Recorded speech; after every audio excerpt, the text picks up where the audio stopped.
Hi, this is Brad Straley with Jacksonville for Life. Today we have with us a pro-life and adoption speaker since 1995. She's an attorney, wife, and mother of 5, author of the Heritage House 76 pamphlet, Conceived in Rape, A Story of Hope. Honored by the Feminists for Life, she's appeared on CBN's The 700 Club, Good Morning America, CNN, CBS News, Canada's 100 Huntley Street, EWTN's Life on the Rock, and Catholic TV's This Is the Day. Her story featured in Glamour magazine, Marie Claire magazine, and on the syndicated program Extra with her birth mother. She served as vice chair of Crisis Pregnancy Center for 2 years and on the advisory board of the Michigan Nurses for Life. She currently serves on the advisory board of Crossroads Pregnancy Center. Today we have with us Rebecca Kiessling. Rebecca, thank you for joining us. Thanks for having me. No, it is our pleasure. A little bit out, if I may ask, you were adopted near when you were born, correct? Yeah, and my parents got me when I was 6 weeks old. When did you first learn that you were adopted? I was 18 when I found out the details of my story, but I first learned when I was adopted when I was like 9 or 10 years old. I think that's when it clicked what it really meant that I had a birth mother, because my parents told me I was adopted and I didn't really understand what it meant. I kind of thought I was adopted instead of being born, and sort of that pregnancy didn't really apply to my life. I don't know if that makes sense to you, but they would tell me how I was chosen, and then I know at least by the age of 9, I think, I understood that I had a birth mother somewhere, and I wanted to meet her. Yeah, that's a lot to take in at such a young age. Now, your adopted parents said that you were chosen. What was their relationship with Christ at that time? Atheist Jews. Okay. I was adopted and raised in a Jewish family. I went to 5 years of Hebrew school. I was bat mitzvahed, but God was irrelevant in our household. So when you learned that you were adopted, when did you approach your adoptive parents saying that you wanted to learn more about, your birth parents, why you were placed for adoption? Sure. Well, my parents told me what they knew, and all they knew was that she was a single mom or going through a divorce, and that I had a older brother and older sister. They didn't know anything else. And I just kind of thought maybe, it was the Vietnam War. Maybe my father went off to the war and either was killed or just, disappeared, or, she didn't want to raise me while he was there, or it was also like the hippie era, so maybe I was like a love child. I mean, and I just still, even though I knew that I had a brother and a sister, I just kind of assumed still that she was young, and that wasn't the case. She was like 31 when I was born. I learned at 18 that she had been raped. How did you learn of that, Rebecca? With my non-identifying information from the court. It had all kinds of details about her, except for her name, but for him it just said that he was Caucasian and of large build. And of course, I thought that sounds like a police description, right. And I asked my caseworker, was my mom raped? And she told me, yeah, and she said, I didn't want to tell you. I can imagine. So you're adopted, you're a child of 18, you learn that a little bit about your birth mother, and then you find out that your father was a rapist. Mind if I ask what was going through your mind at 18? Yeah, I instantly felt targeted and devalued by our society. I felt so ugly, and I felt like I was in a position where I would have to justify my own existence to the world. That, I knew instantly that there were people who felt that I shouldn't be alive and that I should have been aborted. And I knew all the horrible things that people say. I mean, we get called things like demon seed, and that was by a pastor. At a pastor's luncheon, Bishop Paul Morton Jr., at a luncheon of 2000, he was recorded as saying, demon seed, not what God created. Sean Hannity called us an evil seed and talked about the sins of the father being passed on, And were called horrible reminder. People even say, like, we're tainting the gene pool. I mean, all sorts of things. So, I mean, I grew up in a Jewish family, like I said, knowing that a lot of my relatives had been, my parents' ancestors had been killed in the Holocaust. Their grandparents and aunts and uncles had been killed in the Holocaust. And I grew up knowing that there was such hatred in the world that people would be targeted and devalued like that. And I knew, like, how the Nazis, like, treated the Jews and what they called them and being inferior and all of that. But that was in days long ago. And, you know, we live in a society that's supposed to be progressive, and people don't think that way anymore and don't treat people that way anymore, but they still do when it comes to the child conceived in rape. And I felt it. I felt that sting. Yeah, sorry, I'm shocked to hear conservative commentary and pastors to say something that's so unbiblical. No, did you get a chance to meet your birth mother? I did when I was 19, and she was thrilled to meet me. We had a glorious reunion, but I asked her she told me all of the details of being raped. I mean, it was horrible. She was abducted at knife point by a serial rapist. When I asked her about abortion, she told me that if abortion had been legal, she would have aborted me. And she just said to me, "You don't know what it was like." And she maintained that position for 6 years until she changed her mind about abortion. When my niece was in an unplanned pregnancy with her first great-grandchild, a teen pregnancy with her first great-grandchild. And now today, decades later, we're both thankful that we were both protected. But she actually went to 2 illegal abortions, and I was almost aborted. And the only reason why she backed out was the conditions and the fear for her own safety. And so I literally owe my birth to the law being there to protect me, to people who cared enough and recognized that mine was a life worth saving. That it is. Going back to you're 19, and she tells you what had happened and her thought about wanting you to be aborted. How did you feel? I mean, what was going through your mind at that point? I felt completely betrayed. I mean, for me, growing up, I felt like a marionette. My parents told me that there was, you know, this lawyer, and I was adopted through a lawyer, and they told me that they had tried for years and years to get pregnant, and I knew that they only adopted me because they had to, because they couldn't have children otherwise, but I knew that they wouldn't have wanted me if they didn't have to. And this is why, actually, I ended up, like, when I learned my identity in Christ, I decided I wanted to adopt, like, first. So we have 2 adopted sons, you know, not second best, last resort. But I sort of would tell people that I felt like, you know, a puppet, and there's all these people pulling strings on my life, and I've kind of felt like that feather in the movie Forrest Gump, where I'm just floating along, and I didn't have any roots.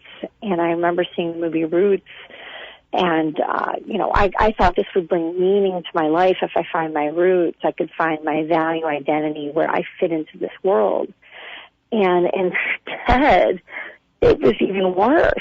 You know, she was supposed to be, you know, like the main root, right, that was going to help me find meaning, and all of a sudden she's telling me how she would have plucked me out, you know? And so there goes my root system, right? Right. And I was able to change the heart of my parents.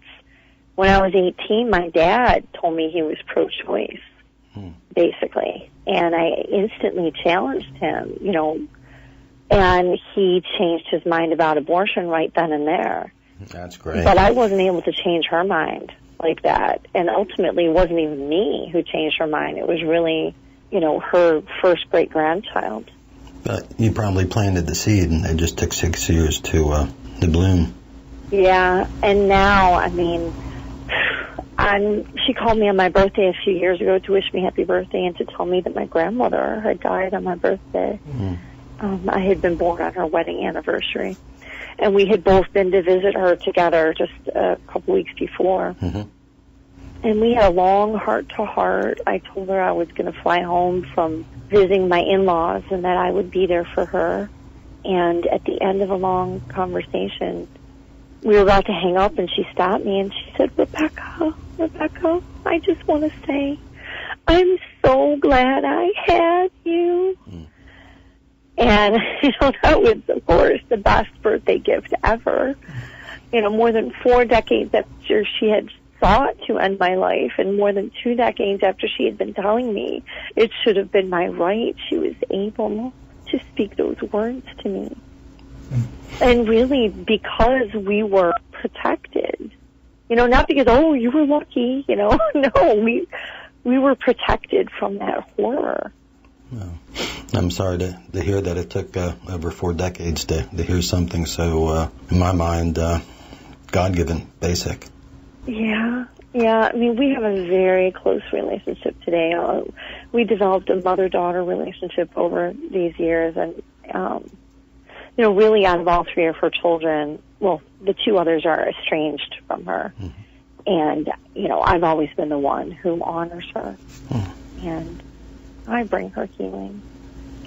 This is Brad Straley with Jacksonville for Life. Today we're speaking with Rebecca Kiessling, conceived and raped, who was a pro-life and adoption speaker since 1995.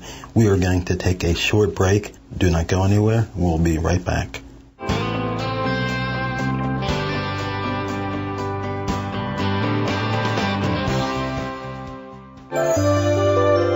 Hello, this is Brian Kelly. I'm an adoption attorney with Shorstein and Kelly. And if you are interested in adopting a child, or if you are pregnant and don't know where to turn, we can help you. The first step would be to give us a call at 348-6400 or check out our website at adoption-usa.com. Adoption-usa.com. Thanks, and I know we can help you.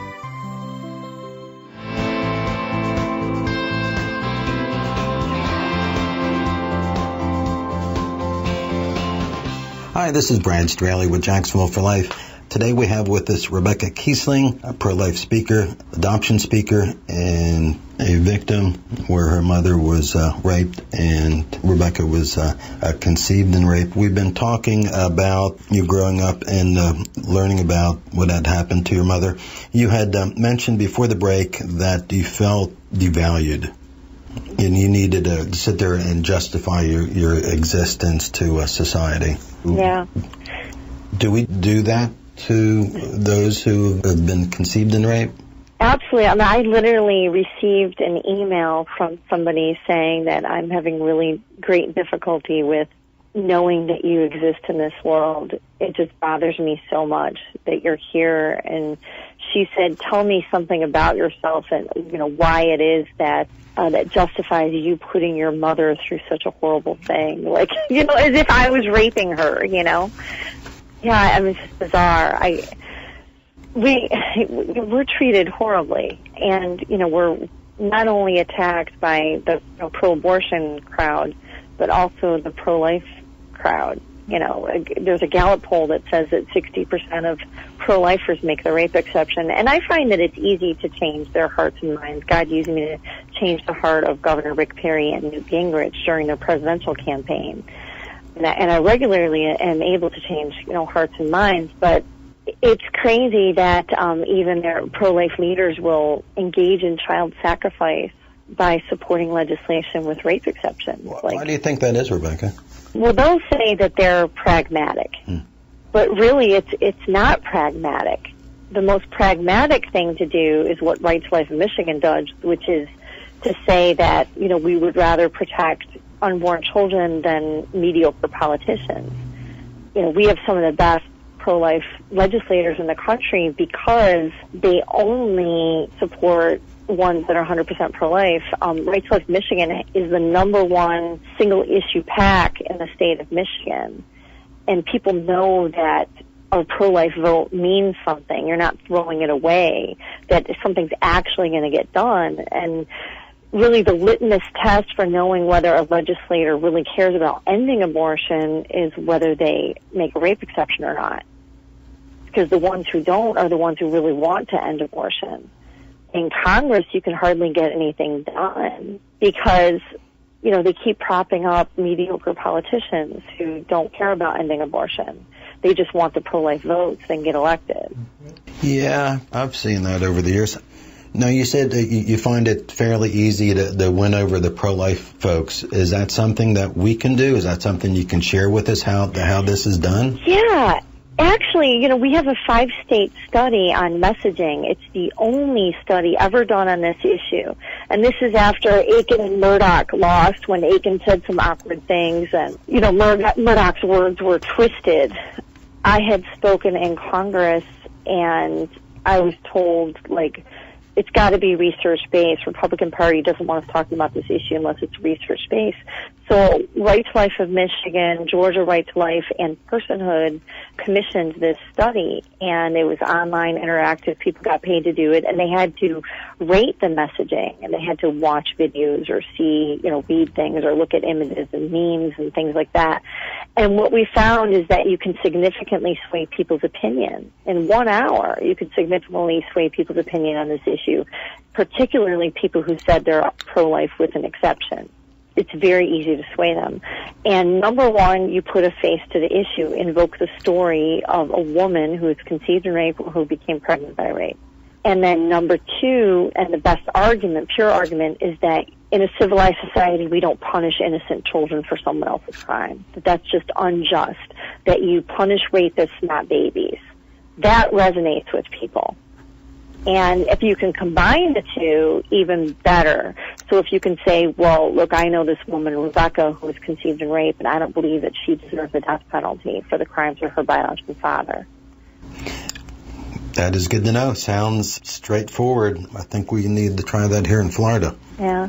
When I was in law school, we learned something, legal research and writing, called IROC, Issue, Rule, Application, Conclusion. You have to be able to state the issue, the rule, apply it to your case at hand, and conclude.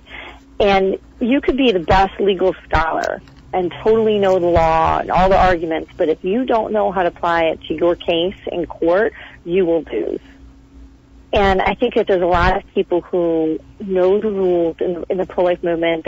It's great to be equipped, educated on the science, on the philosophical arguments, legal, biblical, sociological, all of that. That's great. But I think a lot of people are missing out on applying those principles to real stories, because it's real people that pierce the heart in ways in which arguments cannot. Right. I know some people, they put a face to the issue by using images of unborn children or images of aborted children. And there's a lot of debate in the pro-life movement over that. But, you can also put a face to the issue by showing real people who survived abortions, like Melissa Oden. Right. Or stories of real people who were conceived in rape, mothers from rape, so that you humanize that child, so it's no longer just a concept. Is it true that most women who become pregnant now of sexual assault do not want an abortion? And, as a matter of fact, are actually worse off after an abortion? Yeah. You ask most people, what percentage do you think abort after rape? People think it's 90, 95%. That's a myth. It's actually half the rate of the average unplanned pregnancy. Over 50% abort in unplanned pregnancies. Rape victims, 15 to 25%. And it's because they express they don't want more violence in their body after having already been traumatized. Violence does not bring more healing, it brings more pain. So rape victims are 4 times more likely to die within the next year after the abortion. They have a higher murder rate because it helps perpetuate an abusive situation, a higher rate of suicide, drug overdose. We know that rapists, child molesters, sex traffickers love abortion. The abortion clinic is their best friend. I just suddenly thought of something just crossed my mind, because you're from Jacksonville, Florida. Years ago, there was a detective from Jacksonville, Florida, who reached out to me. And he told me he had never told anybody else that he learned he was conceived in rape. And he was in the sex crimes unit in Jacksonville, Florida. And he told me about one day that he got a call to go pick up evidence at an abortion clinic Most of the time the evidence is, just destroyed, never reported, and that's it. But this particular case, they preserved, the evidence, which is the unborn child who was conceived in rape. And he said that they brought that baby out to him in a paper bag and whatever else it was in, a Whirlpack or whatever. But he said that this rage just grew inside of him, that this is how they treated the baby, no dignity. And he just said, he told them, you come back and you get something more dignified. You find a box or something to put this baby in.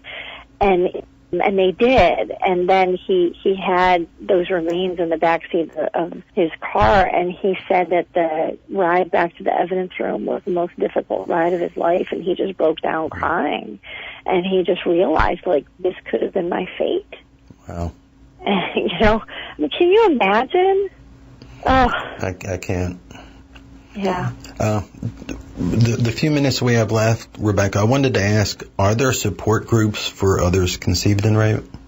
Yeah, actually, we have a network of nearly over 600 conceived in rape, mothers from rape, conceived in incest, post-abortive from rape, birth mothers from rape, and women who miscarried. And we have separate groups for each. So we have a group of 55 plus women conceived in rape, over 40 men conceived in rape in their own group. We have a group of over 125 women who became pregnant by rape, who are raising their children, a couple dozen birth mothers from rape in that group. And then we also have regional groups. So we have a Save the One Florida, and it's all people from Florida who are conceived in rape, mothers from rape, or given a challenging prenatal diagnosis and they had been told to abort, or their parents had been told to abort them, because we, Save the One, my organization, specializes in defending all of the so-called hard cases in the abortion debate. So we want people regionally connected for activism so that they can help, be there to testify together in legislatures. Maybe they could, do a 40 Days for Life campaign, or do your state March for Life together, or they can be part of a panel. We have an event in Atlanta coming up in a couple of weeks, and there'll be a whole bunch of us there for our annual speaker training retreat, and then we'll do a community event that night in Roswell, I believe it is. But yeah, we want people connected. Nobody should have to feel alone in this. How can someone that's listening learn more about the organization, or if need be, get in touch with one of the regional offices, Rebecca? It's Save the One, and that's the number one, not the word one, SaveTheOne.com. And that comes from the parable of the lost sheep, where, Jesus talked about not despising the little ones, and how he said that in the same way our Father in heaven is not willing that any of these little ones should perish. He left the 99 to save the one, the Good Shepherd. And on Facebook, Save the One. So just, message us through there and we'll get you connected. We also collaborate with pro-life organizations so that our stories can be utilized. And, there's been billboard campaigns with us, and memes or TV commercials that have been run with our stories, and however you want to collaborate, we're happy to make our stories available. We appreciate it. One last question before we let you go. Do you believe the rapist is your creator? I actually found out who he is through Ancestry DNA 2 years ago, and I actually met my half-brother 3 weeks ago, and my half-brother's awesome. He's 2 months older, but I have no interest in being the rapist still. He was abusive to my brother as well growing up. But, he's not my creator. I know now that I was created by God in his image for a purpose, which was not to be aborted. That's right. And that it's in the spirit of adoption that we're all called to be God's children through Christ. And that I'm grafted into the family tree. That now I can embrace the Jewish identity because we're all grafted in through Christ. Yep. And my life was spared for a purpose, and that's to go back and save others, not to be selfish. Amen. I hate to interrupt, but we are out of time. Rebecca, thank you so much for joining us today and for all you do to promote a culture of life. We'd like to thank the station for being faithful to his word in this opportunity today. And thank you for listening. More information about local pro-life efforts, please visit us at jacksonvilleforlife.org. Follow us on Facebook and Twitter. And until next time, do something, say babies in Jacksonville.